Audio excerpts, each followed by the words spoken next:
જાડેશ્વર ચોકડીથી તવરા સુધીના રોડ પર ઉડતી ધૂળને કારણે શુકરતીર્થ મેળામાં જતા યાત્રાળુઓનું સ્વાસ્થ્ય ના બગડે,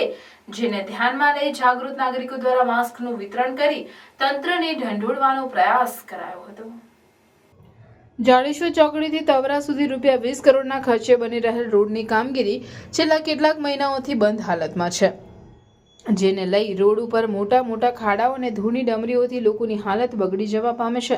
સ્થાનિક લોકોને આગેવાનો દ્વારા વારંવાર રજૂઆતો કરવા છતાં, આંદોલનો કરવા છતાં પણ તંત્રની આંખ ઉઘડતી નથી। ત્યારે શુકરતીર્થ ખાતે ચાલી રહેલા ભાતીગળ મેળામાં લાખોની સંખ્યામાં લોકો મેળો માણતા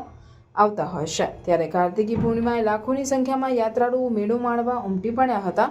જાડેશ્વર ચોકડીથી તવરા સુધી રોડ ઉપર ઉડતી ધૂળને કારણે આ લોકોના સ્વાસ્થ્ય ન બગડે, જેને ધ્યાનમાં લઈ જાડેશ્વર પૂર્વ પટ્ટીના જાગૃત નાગરિકો દ્વારા મેળામાં આવતા યાત્રિકોને માસ્કનું વિતરણ કરવામાં આવ્યું હતું। સાથે સાથે તેઓએ જણાવ્યું હતું કે આવનારા દિવસોમાં વહેલી તકે આ રોડની કામગીરી શરૂ કરવામાં આવે તે ખૂબ જરૂરી છે। બોલશે ભરૂચ ટીમ સદસ્ય આજ રોજ પૂર્વ પટ્ટી પર આવેલ શુક્લતીર્થ ગામમાં પૌરાણિક મેળો ભરાઈ રહ્યો છે, તો ત્યાં જે શ્રદ્ધાળુ જઈ રહ્યા છે તેમના સ્વાસ્થ્ય સાથે જે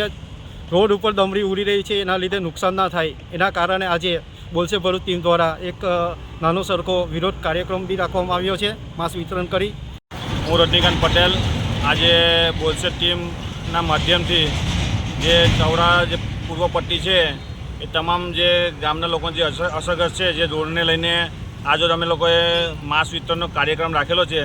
જેથી કરી જે સ્થાનિક લેવલના જે પ્રશ્નો છે એનું ટૂંક જ સમયમાં નિરાકરણ આવે તેને લઈને અમે લોકોએ સર્વે આજરોજ રોડ પર માસ્ક વિતરણ કરી અને દેખાવો કરી રહ્યા છે અને સમાજમાં એક મેસેજ આપી રહ્યા છે કે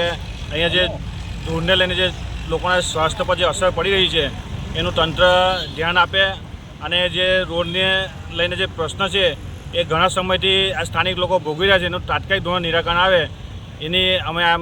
મેસેજના માધ્યમથી અમે સર્વે જાગૃત નાગરિકો અહીંયા ઉપસ્થિત છે। ચોમાસાની શરૂઆતથી જ આ જાડેશ્વર ચોકડીથી તવરા સુધીના રોડ બનવાનું જે પ્લાનિંગ થયેલું અને જે શરૂઆત કરેલી એ દરમિયાન અમે કલેક્ટરશ્રીને એક આવેદનપત્ર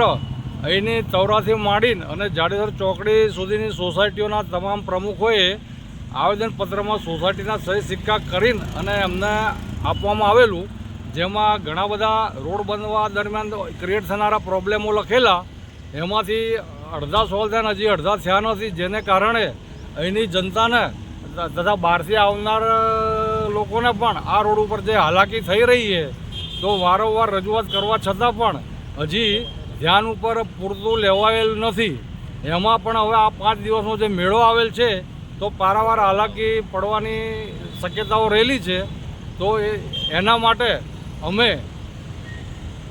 બોલશે ભરૂચ તથા અહીંના સોસાયટી સંગઠન દ્વારા માસ્ક વિતરણ તથા આજે ડસ્ટિંગ વગેરે જે પ્રોબ્લેમો થઈ રહ્યા છે એનો એક વિરોધ પ્રદર્શિત કરવા માટે અમે હાલ અહીંયા એકત્રિત થયેલા છીએ, જેથી